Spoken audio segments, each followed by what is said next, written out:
I've learned that if you say no to your first idea, you might be saying no to your 20th idea or your 100th idea. It's really important to get in the habit of just trying your dreams, your ideas. They might very well fail, but people only remember us for our successes. People forget failures, especially if you just keep doing stuff and throwing stuff at the wall while they sit on the bench and do nothing. Who cares what anybody else thinks? Just go try it, get the ball rolling, and see what happens.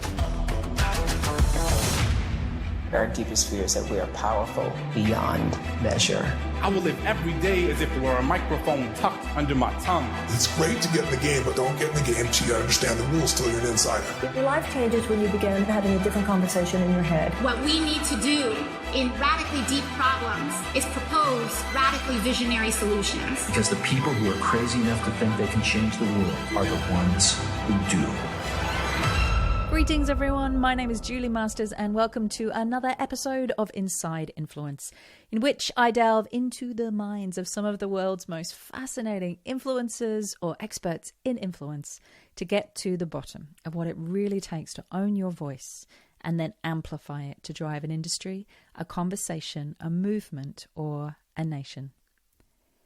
Now, here's today's question. When was the last time you showed up before you were ready? Before you knew the next step, before you knew if it would work, before you had any idea how you were going to pull it off.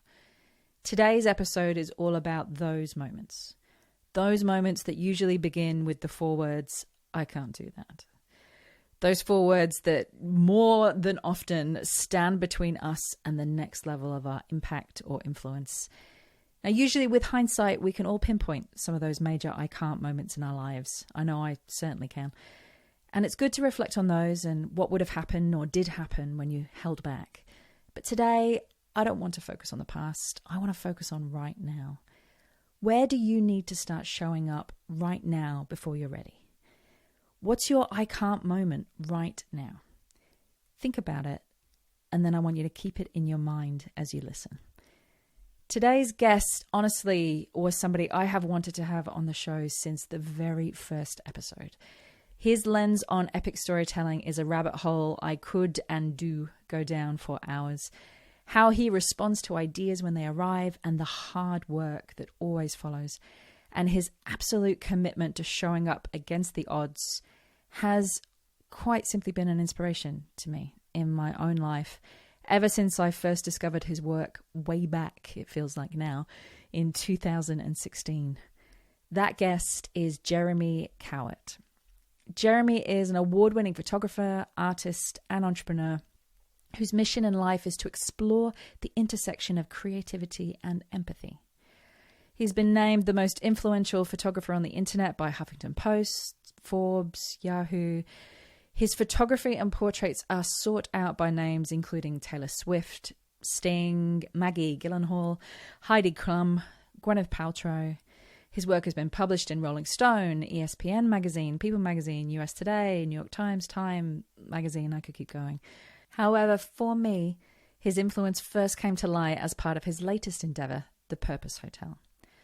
The Purpose Hotel is a global hotel chain where each room is designed to support the work of not-for-profit organizations, all fueled by human storytelling. And here, as they say, is where our story begins.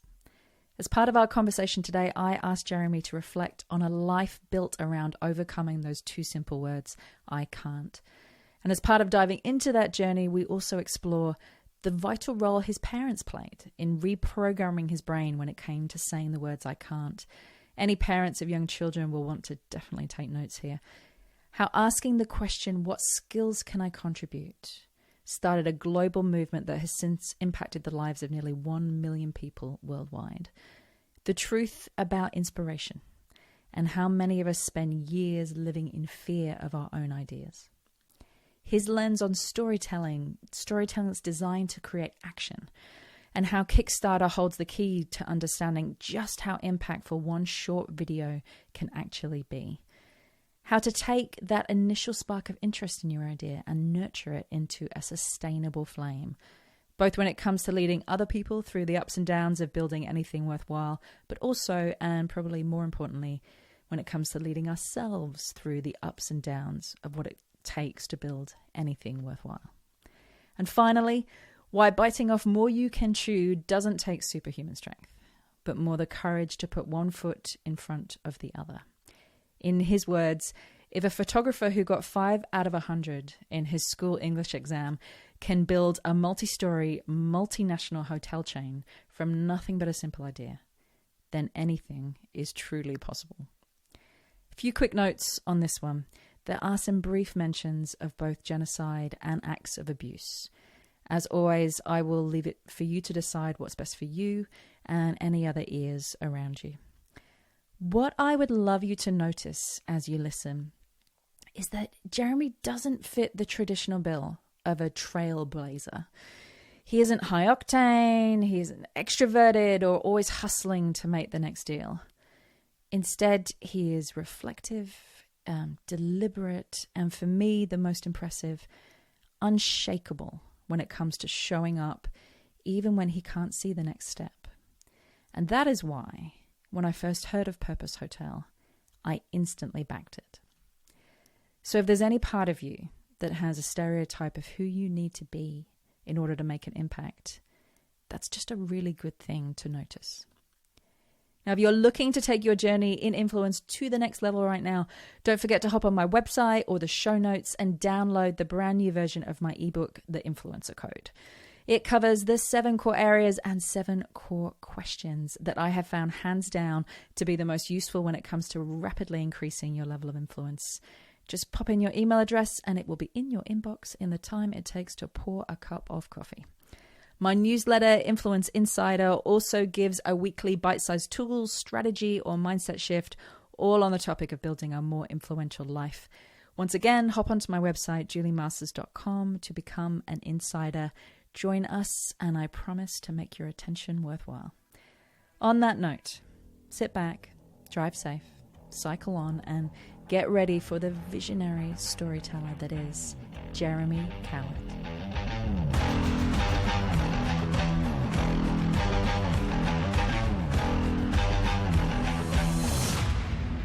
Welcome to the podcast, Jeremy Cowart. Thank you so much, Julie. I'm super excited to be here. I'm so excited to have you here. Now, before we get into the meat of everything that I want to talk to you about today, and there is so much, I usually kick off with a question.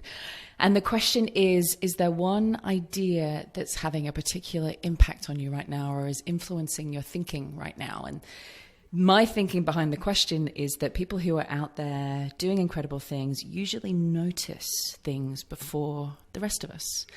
So what have you noticed, or what's captured your imagination at the moment? Yeah, I'm always influenced and inspired by others' ideas. I mean, I feel like the internet is just, constant waterfall of ideas, and it can get overwhelming, but I'm an idea guy myself, and lately I've been exploring this idea of making light move through a still photo.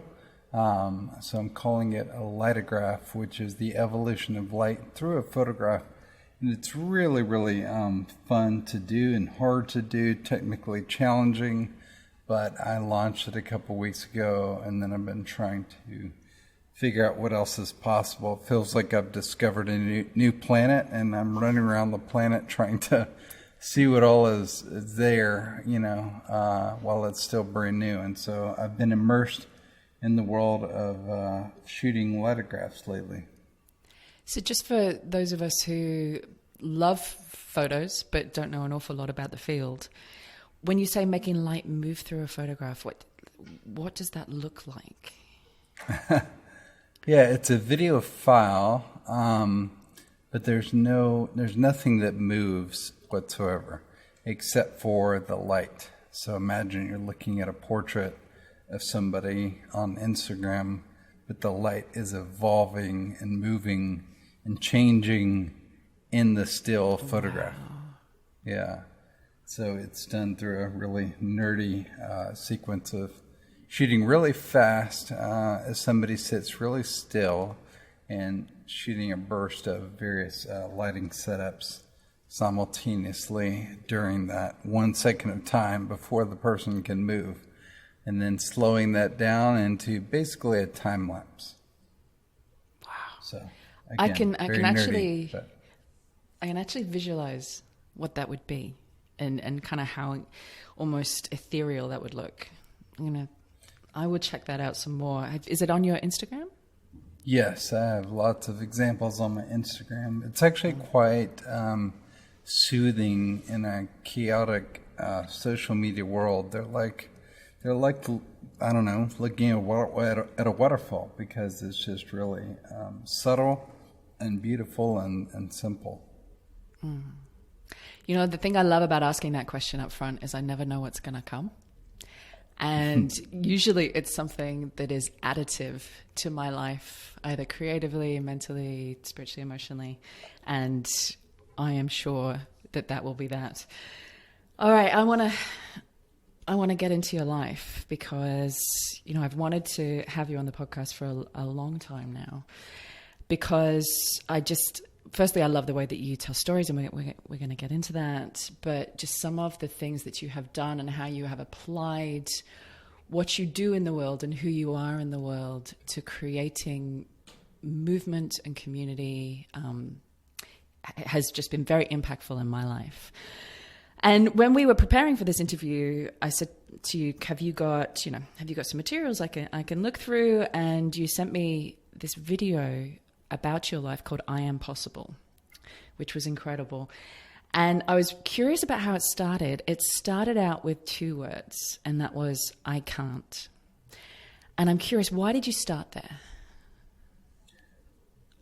Well, I always felt like those were that was my go-to response to my parents. I just always thought I wasn't capable of doing things that my parents thought I could do.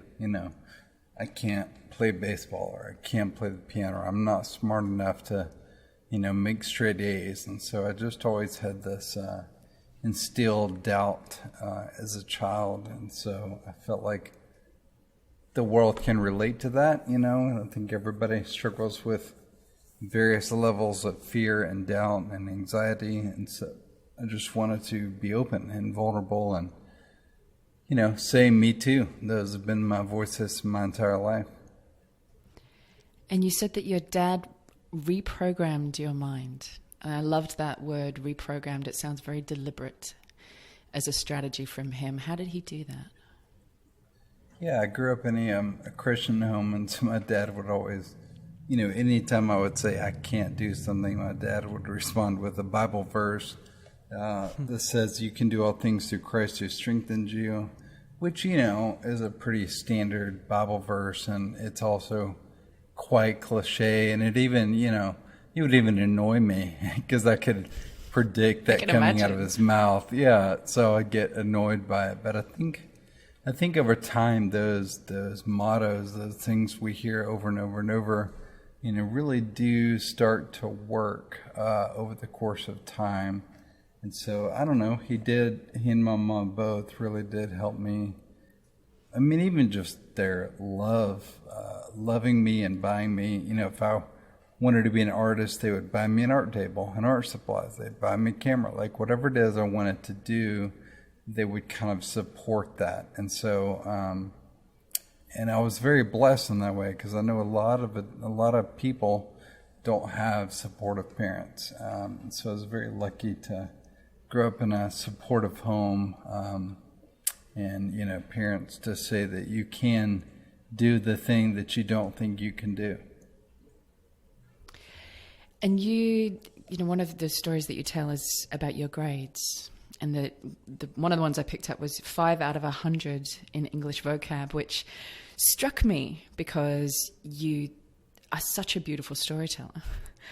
And it's interesting, I think, for anybody out there listening, the metric definition of English vocab and the definition of English vocab that has the most impact is often very different. But so you took those grades and you went in a different direction. You fell in love with art. Mm-hmm. What was that moment for you when you suddenly thought, I can do this I can do?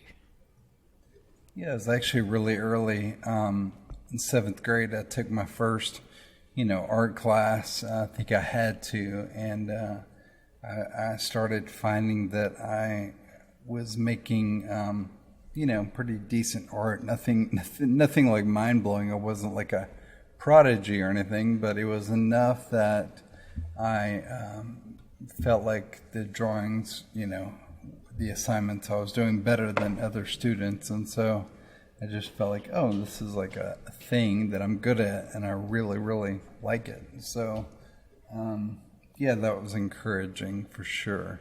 And that was kind of the earliest I can remember, feeling like I'd found my thing. Part of how I wanted to structure our conversation today was around 3 moments in your life, which I feel like, and you have said, were I can't moments. And I think that's useful for anybody listening and for me, because we all hit these points where, the rubber hits the road with our comfort zone. We all hit these points where we kind of go, I'm at the bleeding edge of my incompetence at this moment, and I can either keep trekking forwards or I can pull back. And the first one I wanted to talk about was, you went from art into graphic design. You had your ups and your downs with graphic design, but that became quite a successful career for you. And then you had that day when a friend introduced you to a digital camera. Now, was it love at first sight in that moment? Yeah, it was. Photography wasn't. I took, that as you saw, that one class in college, I nearly failed photography. But, years later, once I became a digital artist and, really experienced in Photoshop and other visual programs, once digital cameras became a thing, I was way ahead of the game because I already understood digital art and Photoshop, and all these seasoned photographers had no clue how to do things digitally, and so I immediately had a massive advantage. And so it was love at first sight in that way, that finally like photography was brought into my world of digital art, because I got really intimidated by the darkroom and developing film. Like, that was not my specialty, but digitally editing things was my was my thing. And so yeah, I think it was love at first sight. I just loved. And at that time, granted, it was like 3 megapixel, tiny digital cameras, but it was still enough for me to be able to start messing with it. And didn't you start out by buying, was it Digital Photography for Dummies? The book? Yep, sure enough. I just could not wrap my head around like shutter speeds and f-stops and ISO and white balance, and it would just all seem like a foreign language. And so I went to the bookstore and bought Digital Photography for Dummies to figure out like, what is an f-stop, what is a shutter speed, and those things sound intimidating, but it's like riding a bike. Once you learn it, it's really easy and you never forget it. And I think there's something so human in that you went on to become one of the most recognized photographers in the world, and you started there. And I remember when I first started my first company, and you start a company and you're out there making promises, and I remember desperately buying books in the background, reading books from the most basics of things, just to feel like I could get through the next conversation or get through the next thing that I had to tackle. And, you don't tell anybody at the time because it feels almost like you should know, maybe, or that the true talent doesn't start out that way. True talent is just absorbs information from the universe. Did you, in that moment, were you thinking this is going to be my thing? Or were you thinking this is just a fun thing to play with? It was just a fun thing. I mean, honestly, I was shooting at first just to scan textures in. I loved including textures in my design work. And so, for me, it was like a handheld scanner. but all my friends were musicians, and they were signed with record labels, and so my friends would start asking me to shoot their portraits, and I was like, I don't know how to do that, but sure, I'll do it. And so it was all very accidental and kind of, whatever, but something worked because an agent in Hollywood discovered me pretty quickly after I started shooting and wanted to sign a deal with me to represent me. And so it was all, again, very, very, very accidental, but very fast kind of rise to success as a photographer. Now, 20 years later, well, about 16 years later, I can really appreciate how lucky I was, because those jobs are so hard to get.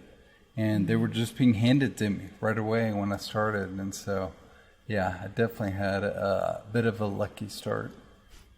But you have to step into them when they arrive, right? You could have said, no, I'm not ready.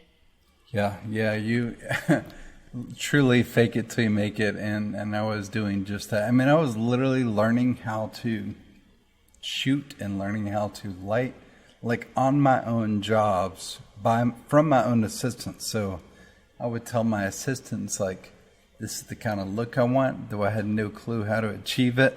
And then I would watch my own helpers set it up and be like, oh, that's how you do it. And it's funny because they didn't know that I didn't know, but yeah, I didn't have a clue. So I was actually faking it as I made it. It's really funny. Let's move into the second I can't. Talk to me about Christmas 2008. What happened? Yeah, so Christmas 2008, I had been shooting for 3 years full time, and I wanted to do something for people in need that wasn't presents or the usual, Christmas stuff that we give each other. And so I had the idea to do a photo shoot for people in need, and so I rallied together just a few local photographers, and we set up an event and, did a real fancy photo shoot for the local, a local nonprofit that helped homeless people. And the day went amazingly well, and we documented it and later put together a video to kind of show how it went. And when I saw that video, I just cried. I mean, it was really powerful to see people who have never seen themselves on camera, just how much it meant to them. So, I think a few months later, I put that video out there for the entire, photo industry. Back then it was blogs and, all that before social media was a thing. And so a lot of industry bloggers picked it up. And so that next December, 2009, we had photographers in over 40 countries participate and do events in their local cities. And so it really did become a global phenomenon pretty quickly. And again, kind of not accidentally, but kind of. I had no idea it would take off like that. So it started with the thought being, I want to do something different. This Christmas, outside of presents, what else can I give? You put that video out there and I got some of the numbers here, which we'll get into just in a second, but that literally came from you putting the video online and other people and other photographers saying, hey, if you ever do this again, loop me in. I want to know. I want to be a part of it. I think a lot of people want to help. A lot of times they just don't know how. And I don't believe that everybody is meant to, go on mission trips or serve at their local kitchen, or, sometimes things are just out of our range of natural talents or interests or abilities. But when you can align helping with people's natural passions and interests, like magic can happen. It's just beautiful. And so when I said, help people in your city by simply photographing them with no self-agenda. Don't put these in your portfolio. These are not for you. They're truly for the people you're photographing. Print them out, deliver them, give them as a gift. And that cause and idea just really connected, thankfully. It reminds me, there's this incredible woman called Linda Cruz who I've interviewed on the podcast before. She does incredible things in the world, but her phrase is stop being charitable and start being capable, which is basically start using your natural capabilities to help. Yeah, exactly. Because not only can your natural capabilities help, but when somebody sees you using your natural capabilities to help, it pulls out of them their natural capabilities. Yes, so absolutely. It's the modeling, which is exactly what you did. You modeled a way of helping. Yeah, that's a much more eloquent way of putting it. I want to talk about, some of the impact of that, some of the numbers. So they may be different now, but the numbers that I have. In December 2009, 3,400 photographers and 5,000 volunteers responded, gave away 41,000 portraits in 543 locations in 42 countries. So that was 1 year later. Yeah, it's completely insane. And the numbers we know are far greater than what we've reported because we can only count what people actually submitted. But we've, in fact, at one point we just stopped counting. But we feel confident that now, well over 1 million portraits have been taken since then over the last decade. So yeah, it really, really to this day I see, if you browse the hashtag help portrait on Instagram, you'll see, results from nearly every country around the world. It's really crazy. Can you tell me some of the stories that came out of those days?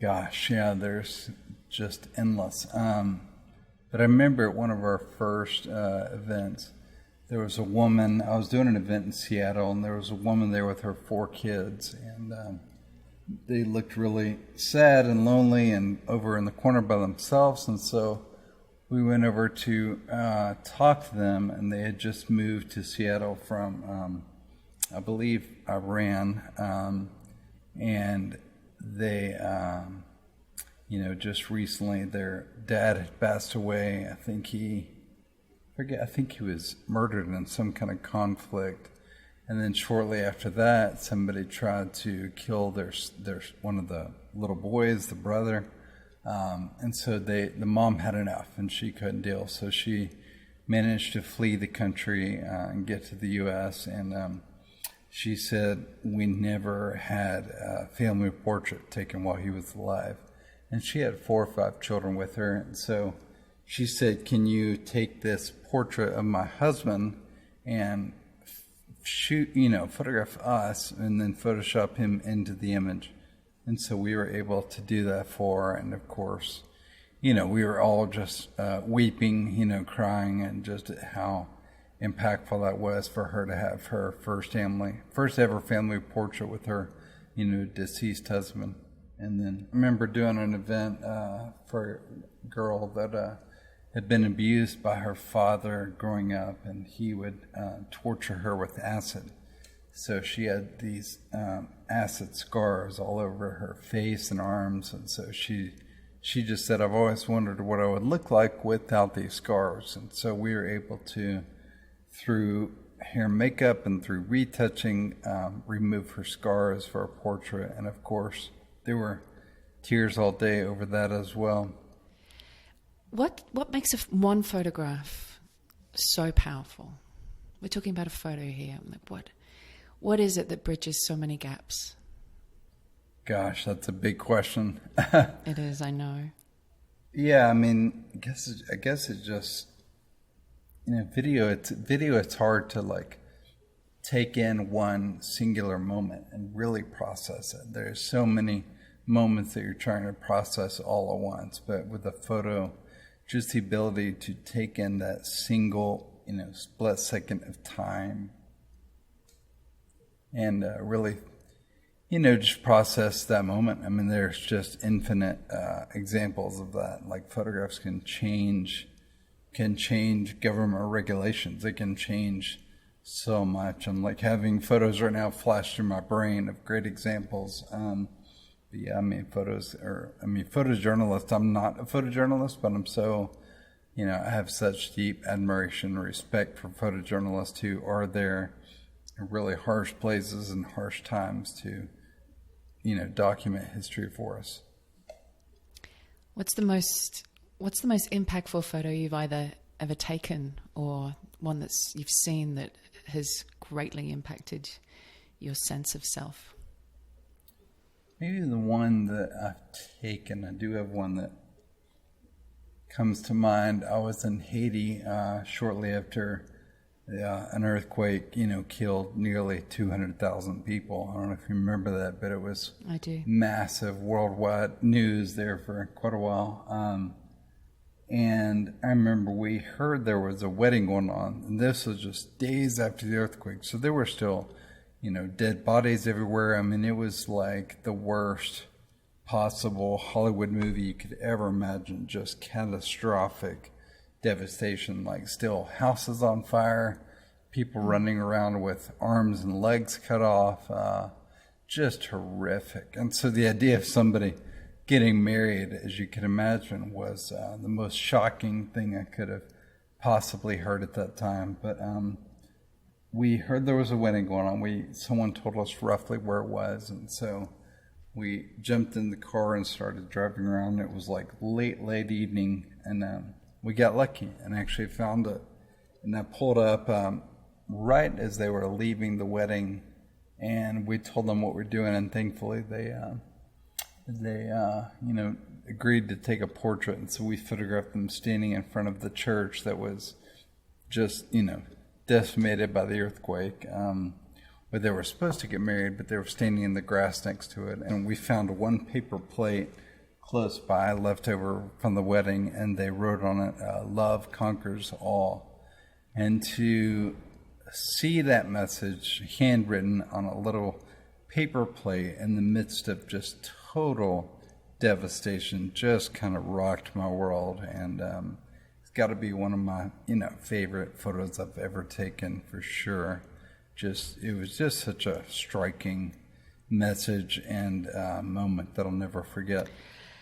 I want to just keep moving through your journey now and move on to the third I can't moment. I'm sure there was many, but the third one that I'm going to laser in on.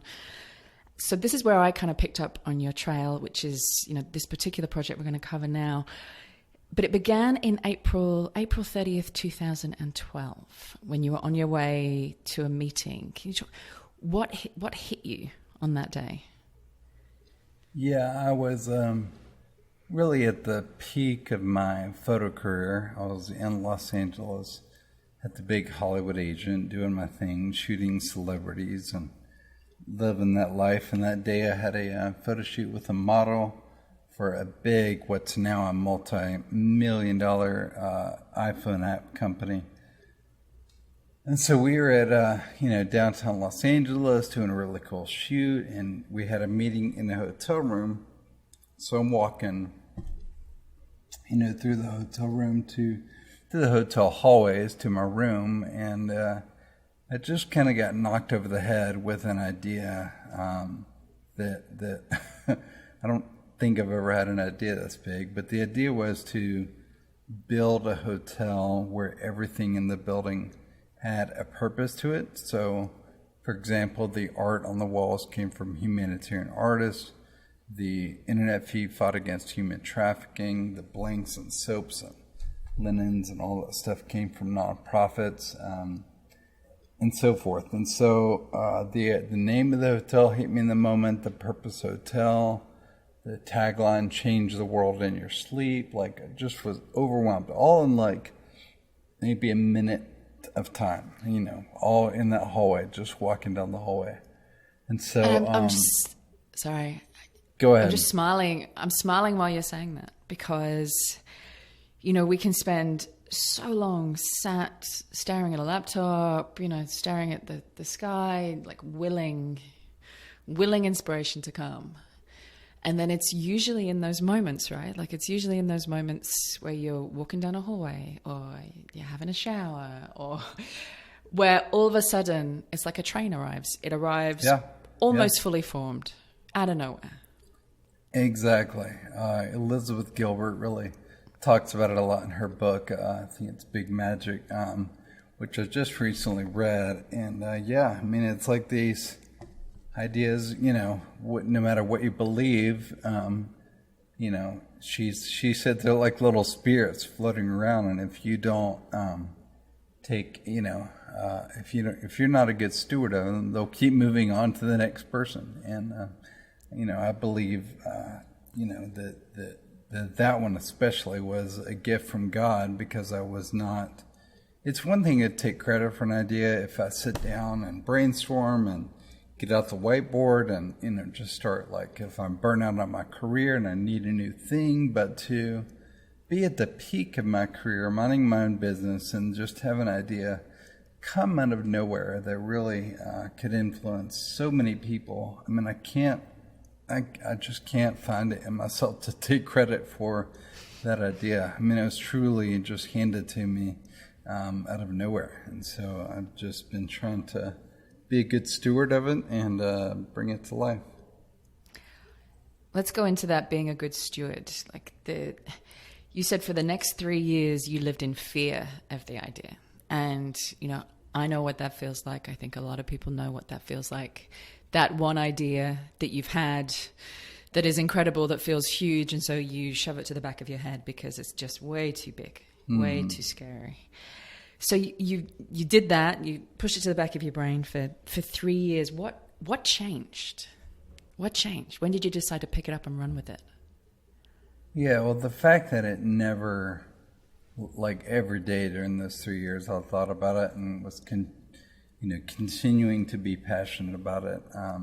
But it was actually one night where I had dinner with this guy that is incredibly smart and influential and wealthy and has a lot of ideas that he's put out into the world himself. He is a big-time television producer. And so he just spoke a lot of belief into me that night and was even willing to, like, invest and get involved with me. And I think just hearing that from him, it's like I needed somebody at that level to believe in it so that I could believe in it myself. And so I was like, well, dang, if this guy thinks it's legit, like, maybe I should go for it. You know, maybe this thing does need to be born. So that was it. I mean, that's what I needed to get the ball rolling. There's, you know, in there's a couple of things for me. You know, one reminds me of that, I don't know if you've heard it, the Marianne Williamson quote, that our deepest fear is not that we are inadequate. Our deepest fear is that we are powerful beyond measure. And that's, you know, usually, for me at least, the essence of the fear of these big ideas. That, you know, there are things that I can do, and then there's, if I were powerful beyond measure, what would I'd do that thing? Well, that's just terrifying to accept that. That's just terrifying. The other part of it is finding somebody, when you have these ideas, finding somebody, as you said, who can speak belief to it. I love that line. Somebody credible who can speak belief to the idea that you've had. Mm-hmm. Yeah, that was a game changer. And did he go on to be a partner in the idea? You know, he didn't, but we've kept in touch, and he still is rooting us on, and you know, has even made other introductions to other you know, influential people to be involved. But he's not directly involved, but I still kind of credit him to being involved just to that one simple moment of speaking the belief into the idea. And so let's talk about the idea. The idea was Purpose Hotel. Mm-hmm. And as you've said, to build a hotel with purpose at its core, where every single part of the hotel had a purpose and comes from a human being. So it's basically, what I loved about the idea is it's fueled by human storytelling almost, which is your area of specialty. Very, very much, yeah. And so every single part of the hotel has a story. Yeah, I mean, not literally every single little thing, but yeah, the idea is that, you know, if it makes sense to have a nonprofit connection or a cause connection or to tell a great story, it will. I mean, we don't want to overwhelm people with, you know, logos and nonprofits and make it this sad, museum. It's actually going to be quite a celebration of humanity. That's what I really like to refer to it as. It's going to be a very modern, future-focused, I just feel like a lot of nonprofits, it just feels heavy, it just feels sad, and we're not going to be that at all. And so, yeah, it's just going to be this place where that every decision you make in the hotel is bettering the life of somebody else. So you spent a year preparing for the 2016 Kickstarter fundraising campaign, and your initial goal was to raise $2 million. Why $2 million? Was that a number you grabbed? That sounds like a big goal. Was there a psychology to it?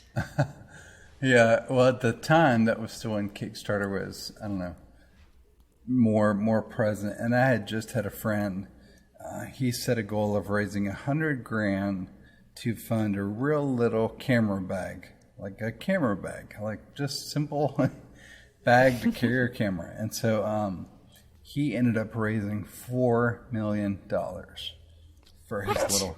Yes, exactly, right. And so, and he had at the time, like a pretty, minimal, small platform. And so I'm like, okay, if this guy can raise $4 million for a simple camera bag, and I'm trying to build a global hotel chain that's going to better humanity, like surely I can raise half of what he raised at $2 million, and so that was like, it sounds dumb, but yeah, and that was basically the thinking. What I realized in hindsight, though, is Kickstarter really benefits like a thing that you're going to get in the mail, and you're going to love it, and it's going to be, a gadget or something for your gadgets. But a hotel was trickier in hindsight because it's an idea. It's not going to exist for years. It may not even be in your city. And so it was a bigger stretch to have people support an idea where they wouldn't be getting this gadget or something. And so our first one failed. We raised like $750,000, but if you don't hit your goal, obviously you get $0. So that must have just been heartbreaking. It was, but it was also insane because even though we failed, the publicity and the excitement and the support just exploded.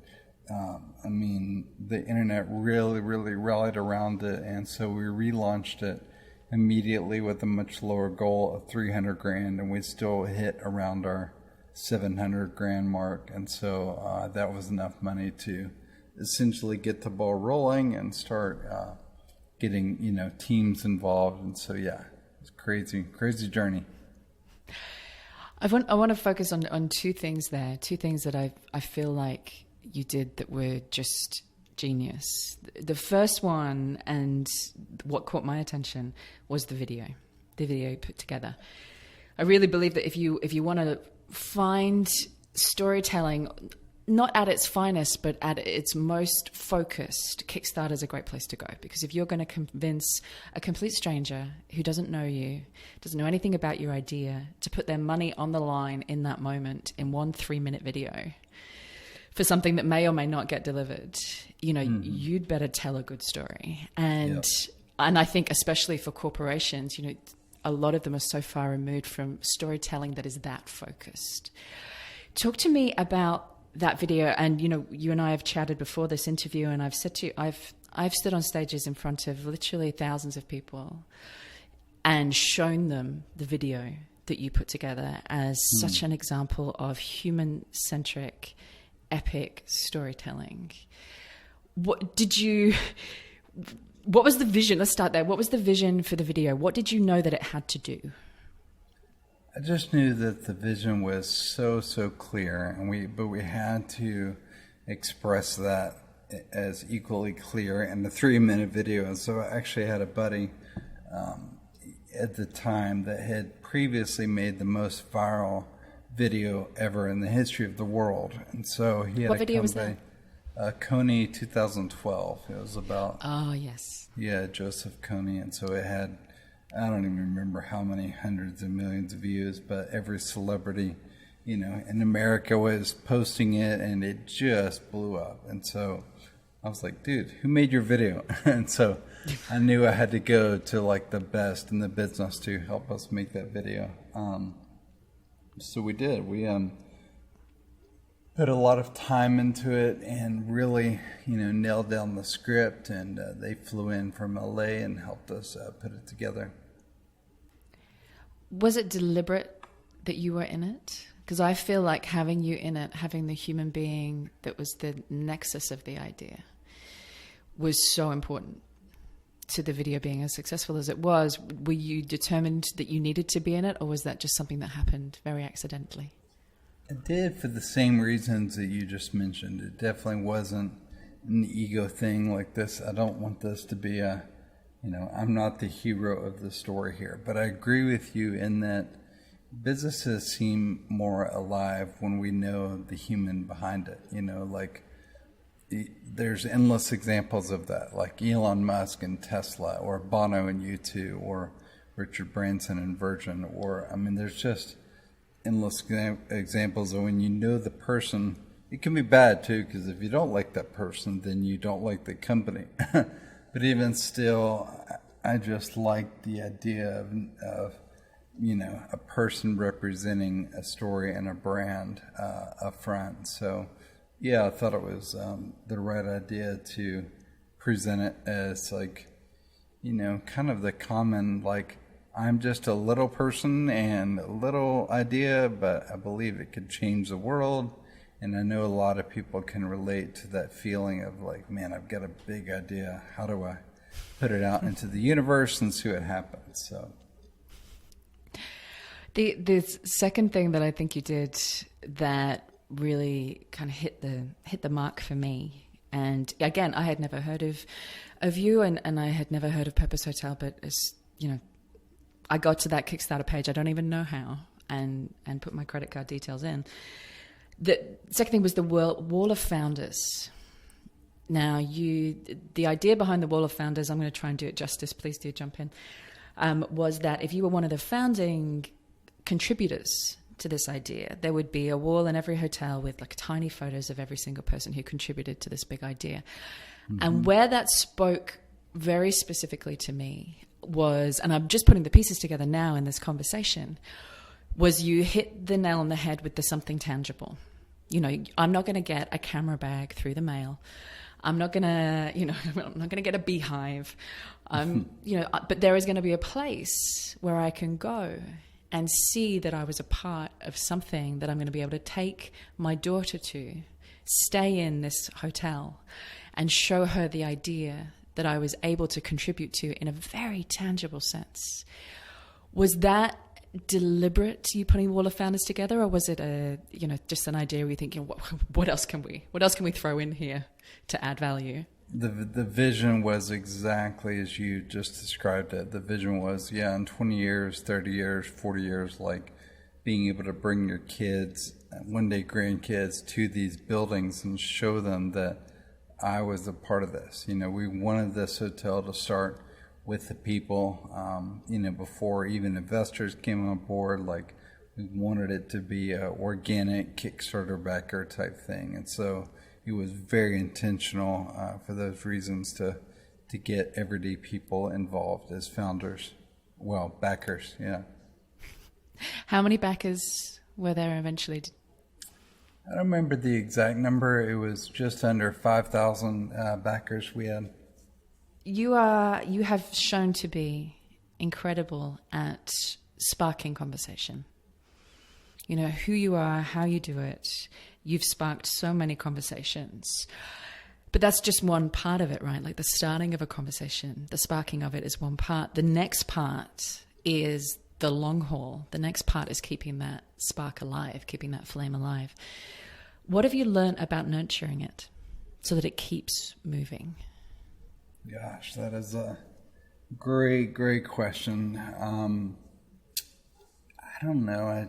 I'm very, very curious, quite ADD to a fault, and I'm always love learning and seeking. I don't typically like what I made yesterday or last year, but I love what I'm making right now, and I love what I'm going to make tomorrow, but I just don't like what I made yesterday. It's a weird thing. And so I just love dreaming and chasing ideas and failing and learning from those fails and trying again, and now helping others on that process of bringing their ideas to life. Like, I just love ideas. I get really fired up about ideas, but it's hard, especially during this pandemic, to keep the sparks alive when you can't travel, you can't,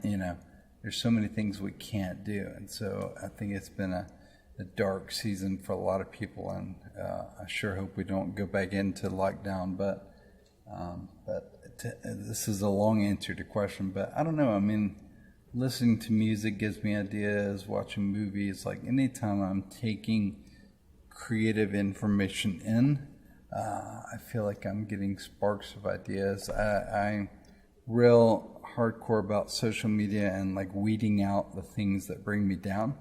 I don't think social media is good or bad. It gets the wrong rap either way. It's a tool that can be used for good or bad. It's like a brick. A brick can be used to break a window, or it can be used to build a house. And social media is the same way. So I really encourage people to go through your Instagram or TikTok or whatever and look at each account you follow and identify what that account brings you. Does it bring you jealousy, or does it piss you off and make you mad, or does it make you laugh? Like, for example, like dogs and cats, like that's only fun. That's only a good thing to follow, dogs and cats. Or for me, like sports, I love following sports. There's no negative emotions that I get from like watching, sports, especially the Olympics right now. But do I need to see, every vacation that all my friends are on, or every event that I wasn't invited to, or every perfect body that somebody else has that I don't have? Like, there's so much that we're filling our brains with that we just don't need. And so I really encourage people to take a hard look at the specific accounts they follow across social media, and either mute or unfollow people. I love muting, because then your friend doesn't know you have unfollowed them, but you've muted them. And so I highly encourage people to freely use the mute button like crazy. I have a friend who compares social media to food. So the social media, or any information you consume, to food. You make sure the majority of it is healthy. It's healthy for you. Makes you feel alive, vibrant. And then every once in a while, you want to follow a bit of junk food, but just get it proportional in terms of your health. Exactly. What's your current I can't? We've talked about the fact that we've gone through a period and are still going through. I mean, I'm in lockdown here, sat in lockdown right now, still going through a big time of I can't do that. I can't, either I'm not allowed legally to do that, or what is being asked of me in terms of how I pivot everything that I do. I can't do it. What's your current I can't? Yeah, it's a tough season. There are a few, but definitely the hotel still feels like this just mammoth of a dream that has really been difficult. I didn't really get into the rest of the journey, but it's been a hard road. But there is a really exciting news story that's developing. I can't get into specifics yet, but it's taken a major turn over the past 2 months that I have more hope than ever.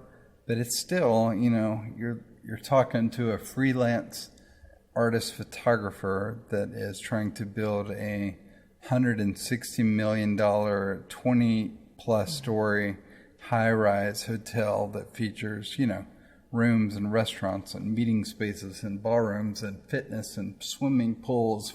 It's a monster of an idea. It's not like a little project that I can just go and launch. I mean, it is just massive in its scale. So yeah, it still feels like David and Goliath, but I feel like we're getting there, one swing at a time.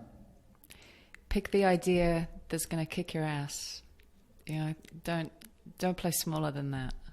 Yeah, exactly. And you have picked it. Just very quickly for anyone that's listening, before we wrap up today, where is it at? Are you able to? Is there a high level picture of where Purpose Hotel is right now, and how anybody can help speak belief into the idea of what you're trying to create? Yeah, I'm glad you asked. A lot of people, it's taken so long that a lot of people actually think we're like a con, or we're not ever going to exist. They think we just stole their money, which is heartbreaking. On one hand, I see why they think that, because it has taken a really long time. But on the other hand, gosh, if they had any idea of the thousands of hours, literally thousands of hours that it's... this isn't a camera bag, right? Right, yeah. And so we were in a really difficult 3-year situation on a key piece of land downtown in Nashville, Tennessee, and that was just a bit of a mess. And so we're out of that situation now, and on a new development that is moving much quicker and bigger and better. And we're also now exploring multiple cities simultaneously. And so, it's no longer like one city at a time. We are, all in on multiple properties at once. So life's about to get pretty interesting real soon. And if people want to support, how can they do that? Yeah, right now, just, join our mailing list at the Purpose Hotel. Follow us on social media, obviously. That's about it for the meantime. Now you have 4 children, two of which are adopted, and so you got your hands full in more than one way. Yes. And just you and me trying to get this interview going, my very small life and your very large life was an interesting feat. As a parent, how are you planning on responding in those moments where you hear one of your children say, "I can't"? Yeah, I feel like I hear it every day. I try to tell them the same thing my dad did, but not being annoying about it. I just try to be there for them and listen and, encourage them in whatever ways that I can, and just that support and unconditional love. That's key. That's what they need from us. Whether we give them any specific feedback is almost irrelevant, but if they feel our love and support no matter what, I think that's the greatest thing you can do as a parent. What's for anybody out there right now who's sitting on a big I can't, whatever it might be big in scale, it might just be big in feeling. What's one piece of guidance? I won't say advice, but what's one piece of guidance? Just not large guidance, but more just taking the next step guidance. Yeah, number one, I get it. I've been there and I continue to be there. But 2, I've learned that if you say no to your first idea, you might be saying no to your 20th idea or your 100th idea. Like, it's really important to get in the habit of just trying your dreams, your ideas. They might very well fail, but people only remember us for our successes. People forget failures, especially if you just keep doing stuff and throwing stuff at the wall while they sit on the bench and do nothing. Just who cares what anybody else thinks? Just go try it, get the ball rolling, and see what happens. That will likely lead to more and more success, even in other areas. And so that's what I've learned throughout my life. Is I've pursued over 75 different ideas, and probably more than half of them have been total, utter failures or I've abandoned altogether. But a few of them have been, really successful, and those are the ones that I end up talking to people on podcasts about. So you just got to start doing it and release that fear of what other people think. I love that. You don't get to version version 100 unless you say yes to version 1. There's no shortcuts. Yeah, exactly. Well, Jeremy, thank you so much for your time and for the work that you do. And I will continue to support you loudly and in small ways from the sidelines. That means the world, truly. Thank you so much, Julie. Thanks so much for listening. I hope you enjoyed this episode and have seized hold of at least one tool, idea, or mindset that will help you start raising your own level of influence. Now, for those of you who want to take the next step in your journey or would just love a roadmap to becoming the most influential voice, idea, or brand in your space, then I have good news. You can now download the latest updated version of my ebook, The Influencer Code, from my website, juliemasters.com. Also, there's a link in the show notes. Just pop in your email address, and I promise I will not spam you, but it is jam-packed full of ideas, tools, and case studies that I have come across in my now 20-plus years of doing this work. Not to mention the 7 areas and 7 core questions that I have found to be hands down the most valuable when it comes to immediately lifting your ability to make an impact. Download it, keep it, share it, juice it for all it is worth. I hope it makes a massive difference in both your career and your business. Thank you always to my co-founder and the main brain behind this podcast, Lauren Kelly. You kick my butt in all the right ways. Thank you for making it happen. And if you did enjoy the show, then we would love you to share this podcast and leave us a review on iTunes, Google, Stitcher, whatever your platform of choice happens to be. And don't forget to subscribe to make sure that you never miss an episode.